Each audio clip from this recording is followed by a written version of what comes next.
Varahi silks మన నెల్లూరులో September 25వ తారీఖున గొప్ప ప్రారంభం.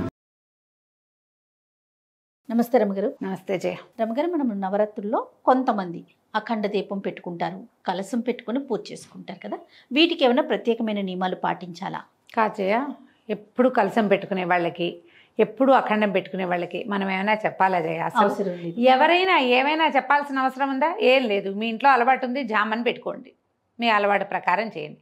అలవాటు లేని వాళ్ళు మేము చేద్దాం అని మీరు ముందుకెళ్ళకపోవటమే మంచిదమ్మా. ఎందుకంటే ఈ అఖండం కానీ కలశం కానీ రక్షించాలి. 11 రోజులు మెయింటైన్ చేయాలి. అఖండం లాంటివి ఎక్కడ పెట్టుకుంటారు జయ? పెద్ద పని, చాలా పెద్దది. మన ఇంట్లో బోల్డ్ అంత కుంకుమార్చన జరిగి, బోల్డ్ అంత అన్న నివేదన జరిగి, ఎంతోమంది మన ఇంటికి వస్తూ రోజు బోల్డ్ అన్ని పిండి వంటలు చేస్తూ, చాలా అర్చన చేస్తూ, ఎవరైనా పురోహితుడు వచ్చి మన ఇంట్లో పూజ చేస్తూ, అన్నీ ఉన్నప్పుడు అఖండాలు. లేదా ఒక 6, 4, 8 మంది మీ ఇంట్లో పుష్కలంగా మనుషులుండి, పెద్దవాళ్ళు ఉండి, పై పనికి చిన్నపిల్లలుండి, ఇంత నడిచేటప్పుడు పెట్టుకోవచ్చు. కొత్తగా మాత్రం ఇలాంటివి మొదలు పెట్టుకోవద్దు. నా సలహా అయితే అది. డిస్కరేజ్ చేస్తున్నానని అనుకోకండి. మిమ్మల్ని ఇంకో దానికి ఎంకరేజ్ చేస్తాను నేను. మొదటి రోజు నుంచి చివరి రోజు దాకా రోజు ఒక ఖచ్చితమైన నియమం పెట్టుకుని, పొద్దున్న 6 గంటకి దీపం పెట్టేయాలి. ఏదైనా లలితా సహస్రమో, త్రిశతో, ఖడ్గమాలో, ఓ సౌందర్యలహరో, రామాయణమో, సుందరకాండో, దుర్గా సప్తశతో, చండీపారాయణమో చేయాలి అని పెట్టుకుని చేసుకోండి. ఏదైనా సరే నియమం పాటించండి. ఇది తప్పనిసరిగా. అమ్మవారికి అన్న నివేదన అనేది ఒక నియమం పెట్టుకోవచ్చు. 2 పూట్ల దీపారాధన రెండో నియమం. 2 పూట్ల లలితా సహస్రనామం మూడోది. కొంచెం కొద్దిగా అయినా చండీ సప్తశతి 10 రోజులు, రోజుకొక అధ్యాయం చొప్పునైనా ఈ 11 రోజులు చదువుకుంటామని చండీ పారాయణం పెట్టుకోండి, మంచిది. రామాయణం చదువుకోండి, ఇంకా మంచిది. ఇలా ఏదైనా ఒక నియమం పెట్టుకుని మానకండి అమ్మ. 11 రోజులు చేయటం సులువు కాదు జయ, బరువు. మీకు అలవాటుగా ఉండి ఎప్పుడు ఏటా చేస్తారు. కొందరు ఇళ్లలో చూడు పద్ధతిగా చేసుకుంటారు. వాళ్ళకి చెప్పేదేమిటి? ఏం లేదు.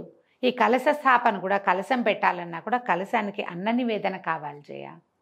కలశాన్ని చక్కగా స్థాపించడం, ప్రాణప్రతిష్ఠ చేయటం, ఇవన్నీ మామూలు ఇళ్లల్లో ఉండే అమలకలకి కుదురుతాయమ్మా? కష్టం కదా. మంత్రం తెలియాలా మరి. ఇప్పుడు ఇవేమైనా పెట్టుకుని దీనివల్ల అదేదో వచ్చేస్తుందని నమ్మకండి. ఇప్పుడు కలశాలు, ఇప్పుడు చూడు కర్నూలు ఆ వైపు అందరిళ్లలోనూ రోజు కలశం ఉంటుంది. వాళ్ళ అలవాటు, వాళ్ళ పద్ధతి. వాళ్ళు ఎవరింటికో వెళ్ళాం మేము బళ్ళారిలో. ఈ కలశంలో కొబ్బరికాయ, ఎందుకు కొబ్బరికాయలు ఇంత ఎత్తు చెట్టు ఉందమ్మా వాళ్ళ ఇంటో. కలశంలో పెట్టిన కొబ్బరికాయలో అక్షరాల కొబ్బరికాయలో మొలకొచ్చి ఇంతెత్తునుంది చెట్టు. బాగా 4 అడుగులు టైటా వచ్చింది పైకి. ఏం చేస్తారు నాయన దీన్ని అంటే, గుళ్ళో ఎక్కడైనా పాతి పెడతామమ్మా, మేము ఎప్పుడు పెట్టుకుంటాము. మెల్లిగా తడికి మొలకెత్తుతాయట కొబ్బరికాయలు. మొలకెత్తితే గొప్ప, మంచిదట. పుల్కాయ పెట్టుకుంటారు. అదేలే. ప్రతి వారమో నెలకో వాళ్ళ వాళ్ళ విధానాలు ఉంటాయి. మారుస్తారట నీళ్లు, కలశం అంతా తుడుచుకుంటారు. అక్కడ పద్ధతి వేరు. అలా కాకుండా మనం పూజకి కలశం అనగానే ఏం చేస్తాం? ఓ చెంబు ఇత్తడిదో, వెండిదో, రాగిదో ఏదో ఒక చెంబు. అవును. అక్కడి నుంచి మామిడాకులు, దాని నిండా బియ్యమో లేకపోతే నీళ్ళలో పోస్తాం. పైన ఒక కొబ్బరికాయ పెడతాం, ఒక జాకెట్ మొక్కని మడత పెట్టి చక్కగా అలంకారం చేస్తాం, పసుపు బొట్టు పెడతాం. ముందు గణపతి పూజ చేయాలి, కలశ స్థాపన చేయాలి. మళ్ళీ ఏంటి, ఒక పీట మీద బియ్యం పోసి దాని మీద కలశం పెట్టుకుంటాము. ప్రతిరోజు రక్షించాలి. ఈ కలశం పెట్టడం అంటే కలశం పెట్టడం గొప్ప కాదు. ఆ కథ నడపద్దు 11 రోజుల పాటు. ఒక రోజు పెడితే మనం 11 రోజులు ఉంచుకునేలాగానే ఉండాలి. పెట్టుకుంటే త్రిరాత్రం పెట్టుకుంటే 3 రోజులు రాత్రి సప్తమి, అష్టమి, నవమి పెట్టాం, దండం పెట్టేశాం. 11 రోజులు మీ ఇంట్లో పురాతన కాలం నుంచి అలవాటు ఉండి దాన్ని సపోర్ట్ చేయడానికి మీకు 4 మనుషులు ఉంటే దాంట్లో అది పెట్టుకోవచ్చు. రమగారు, కలశానికి కూడా నివేదన అవసరమేనా రమగారు? 100%. పూర్ణ కలశానికి కూడా అన్న నివేదన అవసరం. చక్కగా మడి శ్రద్ధగా చేయాలి. అవి కలుపుకోకూడదు. పైగా వీటికి నియమాలు ఉన్నాయి. విడిగా చెప్పట్ల, ఇందులోనే నీకు చెప్తాను చూడు. ఏకభుక్తం భూసైనం బ్రహ్మచర్యం. ఈ 3 100% మీరు అఖండం పెట్టినా కలశం పెట్టినా పాటించి తీరాలి. మా ఇంట్లో నేను పూజ చేసుకుంటానండి, కలశం పెట్టుకుని మా వాళ్ళకి మాంసాహారం వండుతానండి, ఇవి కుదరవు. అవి చేయకూడదు. అట్లా మీరు నియమం పెట్టుకుంటే ఇంటిల్లిపాది ఈ నియమాన్ని అనుసరించాలి. వాళ్ళకొకటి నాకొకటి, భార్యగా నా కర్తవ్యం నిర్వహిస్తాను ఇలాంటివి చెప్పకూడదమ్మా. ఇవి పెట్టుకున్నప్పుడు దీని ప్రకారంగా వెళ్ళండి. లేదా ఏదో అది మీ వల్ల కాదు, మీరు చేయగలిగిందే చేసుకోండి. ఏదో దీపారాధన చేసుకోండి, మీ ఇంట్లో పద్ధతి ప్రకారం మీ కథ మీరు నడుపుకోండి. ఎవరో చేస్తారని అది మనం చేయకూడదు. అప్పుడు అన్నీ పాటించాలి. కొంతమందికి ప్రతిమలు కూర్చోబెడతారు, అమ్మవారిని కూర్చోబెడతారు. ప్రతిమ, అవును, ప్రతిమను పెట్టుకున్న నియమమేనమ్మా. మీరు ఇంత పెట్టుకుని ఒక పెద్ద ప్రతిమను పెట్టి ఒక ప్రాణప్రతిష్ఠ చేసి అది చేశాక మనం ఏదో ఒక మనకి తోచిన వేషం వేస్తామంటే ఎట్లా కుదరదు కుదురుతుంది? కదా. ఇది మానేయండి, హాయిగా కృష్ణారామ అనుకోండి, గోల లేకుండా. ఎక్కువ చేసుకోవద్దు, కానీ మానేయకండి. మంచి రోజులు ఇవి మామూలుగా 9 రోజులు చేసి ప్లస్ 10వ రోజున చక్కగా పేరెంటాలు చేసుకుని ఫ్రెండ్స్కి కలుసుకునేవాళ్ళం. ఇప్పుడు 10 రోజులు చేసి 11వ రోజు మనం పూర్తి చేసుకుంటున్నాం.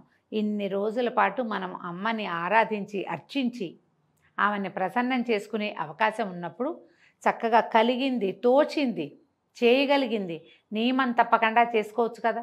లలితా సహస్రనామం పెద్దదనుకుంటే ఏమొద్దు, చాలా సింపుల్. లలితా పంచకం 5 శ్లోకాలు హాయిగా చదువుకోండి. ఓకే, అది రాదు, ఒక్క శ్లోకం శ్రీమాత్రే నమః చెప్పుకోండి. మీరు 1008 సార్లు జపం చేసుకోవచ్చు కదా మాల పెట్టుకుని. ఒట్టి శ్రీమాత్రే నమః వేళ్ల మీద లెక్క పెట్టుకుని చెప్పుకోండి. రోజంతా శ్రీమాత్రే నమః చెప్పుకుంటూ ఉండండి. నియమం పెట్టుకుని దాన్ని పాలించండి. ఎక్కడెక్కడో దేవాలయాల్లోనో లేకపోతే మనం సోషల్ మీడియాలో మేము అది చేస్తాం ఇది చేస్తామని జనాలు చెప్తున్నవో విని పరిగెత్తకండమ్మా. శ్రద్ధగా భక్తిగా కొద్దిపాటి పూజ అయినా నియమం తప్పకుండా 10 రోజులు చేసుకోండి. కాబట్టి పెద్ద ఎత్తులకు వెళ్ళొద్దు. పెట్టుకునే అలవాటు ఉన్న వాళ్ళకి మనం చెప్పాల్సిన పనే లేదు. నియమ నిష్టలు వాళ్ళకి తెలిసే ఉంటాయి. రైట్ అమ్మగారు, నమస్తే. నమస్తే జీ.